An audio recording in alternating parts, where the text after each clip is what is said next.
अस्सलामु अलैकुम वरहमतुल्लाहि वबरकातुहू। इल्म आगही और बेदारी और तालीम और तरबियत की इस दरसगाह रोशनी इल्म की, इसमें आपका इस्तकबाल है। हम इल्म, तालीम, बेदारी, समझबूझ, सूझबूझ, फ़हम और इदराक, इसके मुख्तलिफ़ पहलुओं पर बात कर रहे हैं। आज हम बात करेंगे अहमियत तालीमी रहनुमाई की, यानी करियर गाइडेंस या तालीमी रहनुमाई या ओकेजनल गाइडेंस, इसकी क्या अहमियत है हमारी सोसाइटी में, हमारे समाज में। और वो अगर नहीं है तो पहली बात, अव्वल बात तो ये है कि हमारे बच्चे जो हैं वो अपनी ज़िंदगी तबाह करेंगे, सही तरीके से आगे नहीं बढ़ेंगे। अगर हम उनके लिए वसाइल पैदा भी करते हैं हमारे ट्रस्टों के ज़रिए से, फ़ीस वगैरह के ज़रिए से, तो वो भी बेकार चली जाएगी, क्योंकि उनके पास तालीमी रहनुमाई नहीं है, करियर गाइडेंस उनके पास में नहीं है कि जिसके ज़रिए से वो आगे बढ़ें। तो ये सारे हमारे जो वसाइल हैं वो ज़ाया हो जाएंगे। तो उसकी क्यों और कैसे ज़रूरत है, कहाँ कहाँ किस किस मोड़ पर, आज तफसील से हम इसका जायज़ा लेंगे। सोच लीजिए कि आज सिनेरियो हमारे समाज में, हमारे सोसाइटी में, हमारे माशरे में, मुस्लिम माशरे में क्या होता है। बच्चा एक पैदा होता है, उसे कुछ नाम रखते, कुछ नाम होना चाहिए। थोड़ा बड़ा हो उसे केजी या बालवाड़ी में धकेल देते हैं। थोड़ा बड़ा हो गया तो फिर प्राइमरी स्कूल, हाई स्कूल, वहाँ जाता है। उसके आगे क्या उसे पता नहीं है। अब उसके आगे उसे कुछ पता नहीं है, इस वजह से चूँकि कोई ख्वाब ही नहीं उसके पास, आगे बढ़ने के कोई एक ज़रिया ही नहीं है, कोई जहन नहीं, कोई फ़िक्र नहीं है। और इस वजह से शुरू से ही वो क्या कर रहा है कि बड़ी बेतवज्जो से क्लास में बैठा हुआ है, लापरवाही से बैठा हुआ है, कोई ध्यान नहीं उसका। और उस लापरवाही की वजह से एक ला ताल्लुक होकर, अनकंसर्न होकर, क्लास में क्या चल रहा है पता नहीं, यहाँ तक कि वो हिस्ट्री का पीरियड है, ज्योग्राफी का कुछ पता नहीं है। और वो क्यों होता है ऐसा? वो शुरू से ही अपनी दुनिया में मस्त है, जिसको आम जुबान में कहते हैं डे ड्रीमिंग या ख्याली पुलाव। ख्याली पुलाव में मस्त है। वो बच्चा क्लास में बैठा हुआ है, आपकी तरफ देख रहा है, टीचर की तरफ देख रहा है, उसके हाव भाव बता रहे हैं कि वो टीचर के साथ में इन्वॉल्व है। अपने इन्वॉल्व नहीं, वो अपने आप में मस्त है। वो टीचर की तरफ देखता है, उसे कुछ जोक लगती है, हंसता भी है, सब कुछ है, लेकिन अपनी दुनिया में मस्त है। वो टीचर के साथ में नहीं है। ये ख्याली पुलाव, डे ड्रीमिंग, उसमें वो मशगूल है। और इसलिए शुरुआत से ही वो जो है अनकंसर्न, ला ताल्लुक क्लास में बैठा हुआ है। अगर एक 30 मिनट का पीरियड है, उसमें 10 मिनट वो ध्यान देता है, 20 मिनट अनकंसर्न, ला ताल्लुक बैठा हुआ है। जब ऐसा मामला होता है तो फिर वो क्या होता है, चूंकि कड़ी टूट गई है, आगे कुछ समझ में नहीं आ रहा है, तो अब वो सब्जेक्ट, वो मजमून जो है उसको मुश्किल लगता है। जहां पर ला ताल्लुक बैठा था, मुश्किल लगने के बाद घर पे न होमवर्क कर रहा है न समझ रहा है, वो घर पे जा रहा है और सोच रहा है कि वो मजमून बहुत मुश्किल है। ये नहीं सोचा कि मैं अनकंसर्न बैठा इसलिए मुश्किल लग रहा है। अब वो क्या करता है, आहिस्ता आहिस्ता जो है गैर हाजिर होना शुरू कर देता है। वो गैर हाजिर है। जब वो गैर हाजिर होना शुरू कर देता है तो उसकी मुश्किलात और बढ़ती हैं। अब उसको वो सब्जेक्ट और मुश्किल लगता है, वो मजमून और मुश्किल लगता है। और इस तरीके से आहिस्ता आहिस्ता वो बच्चा ड्रॉप आउट हो जाता है, स्कूल छोड़ देता है। स्कूल छोड़ने की वजह भी है क्योंकि उसके स्कूल और घर के दरमियान में उसको कोई मुतबादिल, कोई ऑल्टरनेटिव नजर आता है, उसको कोई ऑल्टरनेटिव। वो नींद के झोंके लेते जा रहा है, बस्ता दबाए हुए देखता है कि यार ये यहाँ पर एक फैक्ट्री है, यहाँ पर मुझे रोज़ के 50 रुपये मिलेंगे। ये एक होटल है, वेटर का काम है, कोई बात नहीं, रोज़ के 60 रुपये यहाँ पर भी मिलेंगे, खाना भी मिलेगा। उसके घर और स्कूल के दरमियान में 2-3 मुतबादिल, 2-3 ऑल्टरनेटिव्स उसको नज़र आ रहे हैं। जबकि सोच रहा है कि जब मैं स्कूल में आ रहा हूँ तो वहाँ तो मेरी एनर्जी जा रही है, मेरे माँ बाप का पैसा जा रहा है, मुझे कुछ हासिल कुछ भी नहीं हो रहा है। और इस तरीके से वो प्राइमरी या हाई स्कूल लेवल पर ही ड्रॉप आउट हो रहा है। क्यों? क्योंकि उसके पास कोई तालीमी रहनुमाई नहीं है। उस स्टेज पे, प्राइमरी और हाई स्कूल के स्टेज पे, ये अगर तालीमी रहनुमाई उसे मिल जाए, कोई ख्वाब मिल जाए, ज़िंदगी कोई मकसद, कोई नज़्बुल ऐन, कोई गोल उसे मिल जाए, कोई मंजिल उसके समझ में आ जाए, वो यकीनन ड्रॉप आउट नहीं हो जाएगा। उस मंजिल पे उसे नज़र रहेगी। उसके उस मंजिल के दरमियान में मुश्किलात के जितने भी पहाड़ हैं, उन सबको चीरती हुई नज़रें उस पर जाएंगी कि ये मेरी मंजिल है, मुझे हासिल करनी है। तो वो चीज़ जो है वो सिरे से घर में कोई नज़्म नहीं है, स्कूलों में भी कोई नज़्म नहीं है। स्कूलें रो रही हैं, चिल्ला रही हैं, अरे बच्चे ड्रॉप आउट हो रहे, बच्चे स्कूल छोड़ रहे। क्यों छोड़ रहे? नहीं, उनका इंटरेस्ट नहीं है। अरे बच्चे का इंटरेस्ट तो है, हाँ है, अगर वो स्कूल में नहीं है कहीं और होगा। वो कहाँ है मालूम कर लो कि कहाँ उसका इंटरेस्ट जा रहा है और उधर इंटरेस्ट क्यों जा रहा है। मतलब ये ऐलान है उन टीचरों का कि भाई हम फेल हो चुके हैं, हम उसको अपने दर्सगाह में, अपने स्कूल में, अपने क्लास में इंटरेस्ट क्रिएट करने में नाकाम हुए हैं, इसलिए उसका इंटरेस्ट कहीं और जा रहा है, वो कहीं और बहका हुआ है। स्कूल ड्रॉप आउट की वजह यह है तालीमी रहनुमाई का फुकदान। इस वजह से 8वीं 9वीं 10वीं इसमें आकर कम से कम हमारे बच्चों को आगे के जो उजाले हैं ज़िंदगी के, तो थोड़ा मुतारिफ तो कराएं। सुन लीजिए, इस मुल्क में, हमारे मुल्क भारत में, यहाँ पर जो कौम 5वीं 6ठी से ये मालूमात हासिल कर रही है, वो छा रही है। 5% रहे हूँ और पूरे इस मुल्क पर 125 करोड़ की आबादी पर वो छाए हुए हैं 5%। अब हम जानते हैं सभी, वो कौम है ब्राह्मण कौम, 5% है। उनको कोई रिजर्वेशन का हथियार भी नहीं है कि रिजर्वेशन के जरिए से वो आगे बढ़ गए, नहीं, वो बेदार हैं। हमें मानना पड़ेगा कि वो बेदार हैं। हमारा एक महबूब मशगला है ब्राह्मणों को गालियाँ देना, लेकिन ये मान लीजिए कि उसके 5वीं क्लास के बच्चे को मालूम है कि 10वीं के बाद क्या, 12वीं के बाद क्या, ग्रेजुएशन के बाद क्या, उसे इल्म है उसका। हमारे यहाँ पर ग्रेजुएट्स आते हैं या ऐसे कैजुअली, ग्रेजुएशन हो गया, बीकॉम हो गया, अरे मुझे वो MBA करने का है।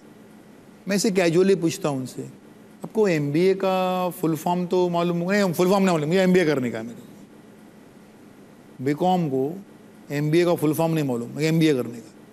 और वहाँ पर आलम यह है कि 5वीं क्लास के बच्चे को पूरा मालूम है, वक्त से पहले जागते हैं वो, और वक्त से पहले जागना यही शर्त है कामयाबी की। वक्त पे आइन वक्त पे कोई भी जागता है, वक्त से पहले जागने का। 8वीं में बच्चा दाखिल होता है वहाँ पर, तो घर में हलचल शुरू हो जाती है। क्या है कि 10वीं की पढ़ाई कैसे की जाए। उन दूसरी कौमों में 8वीं में बच्चा दाखिल, कौन से क्लास, कौन सी बुक्स, कौन से ऑथर्स, कहाँ से मिलेगा, सारी चीज़ें। यहाँ पर तो कुछ भी नहीं। यहाँ तक कि वो बच्चों की फीस के ताल्लुक से भी हमारे यहाँ पर बेदारी का आलम क्या है मालूम है? 2-3 चैरिटेबल ट्रस्ट से मैं वाबस्ता हूँ, तो मैं जानता हूँ वहाँ पर आते हैं, माएँ आती हैं, अब्बा आ रहे हैं, बोले ये हमारा बच्चा जो इंजीनियरिंग करने आता है, बोला अच्छी बात है, तो कल सुबह 11 बजे तक जो है उसकी फ़ीस भरने की है 80,000 रुपये। उनको पता नहीं है हर ट्रस्ट का अपने का रूल होता है, उसकी मीटिंग होती है, उसमें वो कागजात रखे जाते हैं, परखे जाते हैं, मार्क्स देखे जाते हैं, सब देखा जाता है, और उसके बाद में स्कॉलरशिप दी जाती है। कल सुबह 11 बजे तक कहाँ से हो जाएगा? नहीं, कल सुबह 11 बजे एडमिशन नहीं हो जाएगा, कल सुबह 11 बजे तक फीस होने की। हम कभी कभी जो है चिढ़ के पूछते हैं उनसे, उनके अब्बा से, भाई ये बच्चा आपका जो है या कल रात में पैदा हुआ था क्या? इसको पैदा हो गया 18 साल हो गए, तो 18 साल कम से कम आपने ये सोचा होता कि ये जो है 18 साल छोड़ दीजिए। जैसे ही 10वीं पास कर दिया, 10वीं से 12वीं इन 2 साल में सोचा होता आपने कि 2 साल के बाद में मेरे पास में ये वक्त आने वाला है, तो पहले ही से मालूम कर लूँ कि कहाँ पे ट्रस्ट हैं, कहाँ से मिलती है एप्लीकेशंस, क्या तरीका है, कितना टाइम लगता है। अगर वहाँ टाइम लगता तब तक मैं कहीं से जो है वो बंदोबस्त करूँ, किसी के पास से कर्ज उधार कुछ लेकर, ये तो करूँ। लेकिन ये रहनुमाई का कोई नज्म ही नहीं है हमारे यहाँ पर। इस वजह से 10वीं बच्चा जो है 8वीं 9वीं में उसको करियर गाइडेंस मिलनी चाहिए, तालीमी रहनुमाई मुकम्मल तौर पर मिलनी चाहिए कि इसके बाद क्या, उसके बाद क्या, कम से कम 9वीं 10वीं में। अब वो अगर वहाँ पर मिलती है तो उससे क्या फ़ायदा होता है, ज़रा सुन लीजिए। 8वीं में बच्चा है, उसको 10वीं के ख्वाब दिखा रहे हैं कि 10वीं में अगर आपको SSC में जो बच्चा एवरेज है, बच्चा बल्कि बिलो एवरेज है, 55% मार्क्स वाला बच्चा है, उसको अगर आप ख्वाब दिखाते हैं कि अगर आपके मार्क्स से 85 तक जाएंगे तो आपका यहाँ पर एडमिशन हो जाएगा, थोड़ा और ज़्यादा होंगे, आप ये मत सोचिए कि 55 वाले को 85 का ख्वाब दिखाने का। आज कई बच्चे ऐसे हैं कि जो इस तरीके से ख्वाब देखते हैं बड़े और कामयाब हो गए हैं। जहानत की कोई गारंटी नहीं है, मेहनत की गारंटी अल्लाह ताला ने लिया है। सूरह नज्म में, सूरह नंबर 53 आयत नंबर 39, 40 और 41 में कि इंसान को वही मिलता है जिसके लिए वो कोशिश करता है, और यह कि उसकी कोशिश देखी जाएगी, और यह कि उसका उसे अजर दिया जाएगा।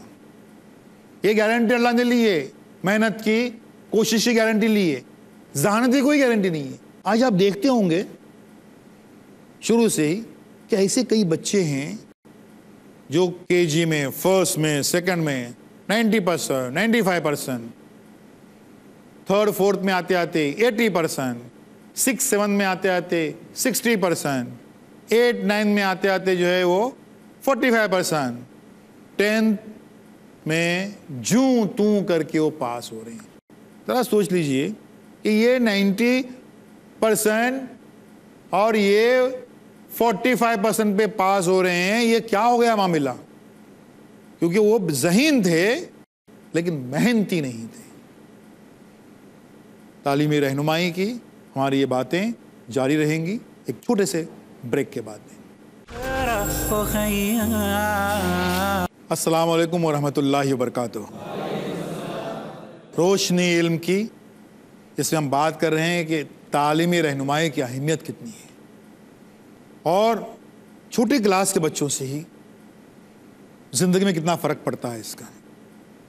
ये रहनुमाई अगर न हो तो हमने कहा कि वो 95% मार्क्स वाला बच्चा जो KG में बड़े हमको बड़ी आस है उससे, वो 45 पे आके रुक रहा है SSC में। उसकी वजह ये थी उसको कोई तालीमी रहनुमाई नहीं थी, उसको कोई मोटिवेशन नहीं था, उसके ताल्लुक से कोई बड़ा ख्वाब किसने दिखाया नहीं था, और इसलिए वो दम तोड़ रहा है 45% पे। और वो इसलिए भी कि अल्लाह ताला ने मेहनत की गारंटी ली है, जहानत की कोई गारंटी नहीं है। हम कई मरतबा होते हैं, यार मेरा बच्चा बहुत ज़हीन, माएँ जब तारीफ़ करते हैं बड़ा सुनने को बड़ा अच्छा लगता है, मेरा बच्चा बहुत ज़हीन, उड़ते परिंदे के पर गिन सकता है, इतना ज़हीन है। अरे उड़ते परिंदे के पर गिन सकता है अगर, तो 95 वाले का 45, नहीं बहुत ज़हीन, बहुत ज़हीन, लेकिन क्या, लेकिन पढ़ता नहीं, यानी बेवकूफ़ है। इन शॉर्ट, अगर बहुत ज़हीन है तो ना शुक्र है वो अल्लाह का कि अल्लाह ने जहानत दी है उसको, लेकिन उसका इस्तेमाल नहीं कर रहा है। बहुत ज़हीन है लेकिन उसका कोई फ़ायदा नहीं ले रहा है वो, और वो जहानत का नशा उतरता है कुछ सालों के बाद में उसकी, क्योंकि ये जो टैलेंट है, जहानत है, बिल्कुल इसी तरीके से है कि इस्तेमाल नहीं हुई तो जंग लग जाता है उसको, और वाकई ऐसे होता है। बात हो रही थी 8वीं 9वीं में उसे ख्वाब दिखाइए 10वीं के, क्या कर सकता है उसके आगे, और फिर देख लीजिए ख्वाब देखने के बाद कि वो कैसे आगे आगे बढ़ते आता है, ग्राफ खुद ब खुद बढ़ते आता है उसकी तरक्की का। उसी कामयाबी का। 8वीं 9वीं में ही प्लान हमको करना चाहिए कि उसके 10वीं के सारे मज़ामीन, उसके लिए गाइडेंस कहाँ से मिलेगी, रहनुमाई कहाँ से मिलेगी, उसके लिए बुक्स कौन से, ऑथर कौन से, ये सारी चीज़ें। उस अहम साल जब पहला पब्लिक एग्ज़ाम उसका होने वाला है 10वीं में, तब उसको पूरा साथ देना है वालिदैन को। अक्सर बच्चे हमको कहते सुनाई देते हैं, वो क्या है, ज़रा पहले अगर मुझे मालूम होता ना, ज़रा पहले एग्ज़ाम के पहले मालूम होता ना कि वहाँ पर 80% पे वो एडमिशन क्लोज होता है, तो मैं क्या से क्या कर दिया होता। अरे क्या से क्या करो, पहले उनको मालूम कर दो, पहले ही से, और क्या से क्या करने का मौका दे दो उनको, ताकि वो शिकायत न करें आपसे। पहले से मालूम होता तो हम पहाड़ तोड़ते, बहुत बड़ा काम करते। नहीं, बात हो रही थी उस पहले एग्ज़ाम की जिसका नाम SSC या ICSE या CBSE जो होता है उसकी। वहाँ पर आने के बाद में अब जब उसका रिज़ल्ट आ गया, रिज़ल्ट आने के बाद अब यहाँ पर उसको अगर रहनुमाई नहीं है, मिसाल के तौर पर उसको जाना है इंजीनियरिंग में। अब यहाँ पर 2 रास्ते खुलते हैं इंजीनियरिंग के बिलफर्ज, कि वो तो SSC के फ़ौरन बाद डिप्लोमा जा सकता है, या 11वीं 12वीं साइंस करके वो डिग्री में जा सकता है। उस बच्चे की कैपेसिटी पर ये मुनसिर है। कई बच्चे ऐसे होते हैं जो बिला वजह जाते हैं साइंस की तरफ, उनके मार्क्स अच्छे नहीं हैं। साइंस में किसने जानेगा, जो बहुत अक्लमंद है, जिसमें बहुत पैसा है? नहीं, जो बहुत मेहनती है, क्योंकि साइंस सबसे ज़्यादा मेहनत तलब फैकल्टी है। अब होता क्या है, ये किसी ने आगाह नहीं किया, किक बताया नहीं उसको, तो क्या कर देता है कि जूँ तू पास होता है और सोचता है डिग्री में जाएगा, नहीं मिलता एडमिशन उसको। अब डिप्लोमा यानी क्या है, डिप्लोमा लगभग मैकेनिक के बराबर होता है। जो डिग्री इंजीनियर्स हैं वो उनको पिसा के लेते हैं चक्की में। अब वहाँ पर जो है उसको फिर से वो जहमत होगी। अब उसे मालूम नहीं है कि अगर ऐसा होता तो मैं ऐसा कर लिया होता। डिप्लोमा का डिप्लोमा रह जाता है, और आगे चलकर उसको एहसास होता है हर महीने की 1 तारीख को, जब वो देखता है कि वो एक शख्स ऐसा है जिसको 1 लाख रुपए महीने की तनख्वाह है, उसको कुछ आता नहीं है, कुछ नॉलेज नहीं है, लेकिन डिग्री है उसके पास, इसलिए 1 लाख मिल रहा है। मुझे बहुत कुछ आता है लेकिन मुझे 20,000 मिल रहा है क्योंकि मेरे पास डिप्लोमा है, डिग्री नहीं है। हर 1 तारीख को उसको मालूम होता है कि अगर ये मुझे रहनुमाई पहले से मिली होती तो मैं इस तरीके से पीछे नहीं हटता था। बात हो रही थी डिप्लोमा की। आइए डिग्री की तरफ, एक हम मिसाल ले रहे हैं हर फैकल्टी की एक चीज़ की, कहाँ पर रहनुमाई की हर स्टेज पे ज़रूरत है, हम उसकी बात कर रहे हैं। अब इसकी बात देख लीजिए कि अब वो डिग्री की तरफ जा रहा है। डिग्री की तरफ वो जा रहा है तो ये समझ रहा है कि डिग्री एक मंजिल है, डिग्री इंजीनियरिंग जो एक मंजिल है। डिग्री इंजीनियरिंग मंजिल नहीं है, एक पड़ाव है। सोचने की बात यह है कि आज जब हम BE में डिग्री में एडमिशन लिए हैं, उसी वक्त उसी शहर में और 30-40 हज़ार बच्चों ने डिग्री इंजीनियरिंग में एडमिशन लिया है, और वो मुकाबला करने वाले हैं आपसे उनका मुकाबला होने वाला है वहाँ पर। तो आप सिर्फ डिग्री पे रुकते हैं BE करके तो कुछ नहीं होगा। 5 इंजीनियरिंग की पोस्ट अगर खाली है, कम से कम 100-150 लोग वहाँ पे जाएंगे। 100 लोग ऐसे होंगे जिनकी क्वालिफिकेशन आपसे बिल्कुल मिलती जुलती है, सेम है, बिल्कुल मिलती जुलती है। 5 लेने के, अब किसको लेंगे? जाहिर है जिसके पास में कोई एक्स्ट्रा नॉलेज है, कोई एक्स्ट्रा कोर्स किया है, कोई जायद कोर्स किया है, एडमिशन उसको मिलेगा। तो वो जो 5 लोग जो चुनने हैं वो देखें कोई एक्स्ट्रा कोर्स किए हुए। वो एक्स्ट्रा कोर्स किए हुए बच्चे वो कौन है? जिनके घर में पहले से एक अवेयरनेस था, एक बेदारी थी, पहले से कोई न कोई था बंदा बताने के लिए। जो बदकिस्मती से हमारे समाज में, हमारे माशरे में, मुस्लिम माशरे में नहीं होता है, गैरों में होते हैं वो बताने के लिए कि इसके बाद में ये करो, ये कोर्स करो, उसे जोर मिलेगा, उसे आपको फौरन जो है कोई जॉब मिलेगा, या इसके बाद में ये कोर्स करो। आज बताओ, जैसे मिसाल के तौर में इंजीनियरिंग में डिग्री के बाद में यहाँ पर हमारे मुल्क में एक गेट का एग्ज़ाम होता है। गेट का एग्ज़ाम देकर ही आप PG इंजीनियरिंग कोर्सेज कर सकते हैं, जैसे कि MTech है, ME है, वगैरह वगैरह।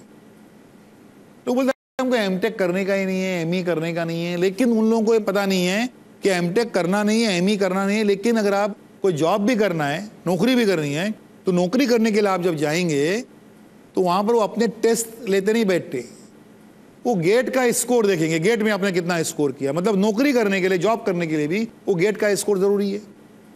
अब इस बच्चे को मालूम नहीं है, इसलिए गेट अपीयर ही नहीं कर रहा है, गेट की तैयारी नहीं कर रहा है। कितनी जगहों पर ये रहनुमाई न होने की वजह से बच्चे जो हैं वो आगे नहीं बढ़ पाते हैं। कई ऐसी बातें, ये इंजीनियरिंग की बात हम पहले लेते हैं कि इसमें ब्रांचेस कौन से हैं। हर फैकल्टी की बात करते हैं कि सही रहनुमाई, तालीमी रहनुमाई नहीं होने की वजह से आज हमारे कौम का टैलेंट कितना ज़ाया हो रहा है और कितना बुरी तरीके से ज़ाया हो रहा है। इंजीनियरिंग में आज इस मुल्क में 73 ब्रांचेस हैं। कौन सी अच्छी, कौन सी खराब, या किसको स्कोप है, कुछ पता नहीं है। क्या करते हैं, देखा देखी, नकल में अकल मारी जाती है, देखा देखी, वो बच्चा वहाँ जा रहा है तो वहाँ जा रहे हैं। तो वो कौन सी ब्रांचेस हैं जिसको डिमांड है, या उस डिमांड से बड़ी बात ये कि उसके मिजाज के लिए वो फिट है। मिसाल के तौर पर किसी को सर्किट डायग्राम में दिल नहीं लगता है। अब सर्किट डायग्राम में जिसको दिल नहीं लगता है, वो बच्चा अगर जाएगा कंप्यूटर्स में और इलेक्ट्रॉनिक्स टेलीकम्युनिकेशन में तो वो पिट जाएगा। किसी का जो है वो जहन मैकेनिक ही नहीं है और वो जा रहा है मैकेनिकल इंजीनियर या फैब्रिकेशन इंजीनियर बनने के लिए, उसको कुछ फ़ायदा नहीं है। वो कॉलेज के कुछ जिम्मेदारों ने से बता दिया है कैसा करो, पहला साल कॉमन होता है तो तुम पहले किसी भी ब्रांच में ले लो, फिर अगले साल हम आपको जो है वो ट्रांसफ़र कर देंगे, जो होता नहीं अमूमन। तो उसे ये भी पता नहीं है कि ये जो इंजीनियरिंग हम गए हैं उसमें कौन सी फैमिलीज़ हैं। मिसाल के तौर पर कि मैकेनिकल, प्रोडक्शन, फैब्रिकेशन और ऑटोमोबाइल एक फैमिली है। अगर आप ट्रांसफ़र चाहते भी हैं कहीं पर तो इस फैमिली के अंदर ही ट्रांसफ़र होगा। ये हिमाकत होगी अगर समझे कि मैकेनिकल इंजीनियर जो है वो आगे जाकर इलेक्ट्रॉनिक्स में एडमिशन लेगा, ऐसा नहीं होता है। Electronics, industrial electronics, electronics and telecommunication और इलेक्ट्रिकल, ये एक फैमिली है। इसमें इंटरनल ट्रांसफ़र हो सकता है। सिविल और कंस्ट्रक्शन, ये एक फैमिली है, इसमें ट्रांसफ़र हो सकता है। देखो ये बज़ाहिर छोटी बातें लग रही हैं, लेकिन ये छोटी बातें नहीं हैं, क्योंकि ये कोर्स करने वाले जो हमारे बच्चे जो हैं वो छोटे बच्चे नहीं हैं, जिन्होंने प्रूव किया है, साबित किया है कि वो मैच्योर हैं, वो कौम का असासा है, सरमाया है। लेकिन सही रहनुमाई नहीं होने की वजह से वो असासा व सरमाया जो है वो लगभग ज़ाया हो रहा है। मुख्तलिफ फील्ड्स में बदकिस्मती से ये ज़ाया कैसे हो रहा है, और तालीमी रहनुमाई से हम अपने नौजवानों को तबाह होने से कैसे बचा सकते हैं, इसके ताल्लुक़ से हमारी बातें जारी रहेंगी। व आखिरु दावाना अल्हम्दुलिल्लाहि रब्बिल आलमीन। अल्लाहु अल्लाहु या रब्बी या अल्लाह, अल्लाह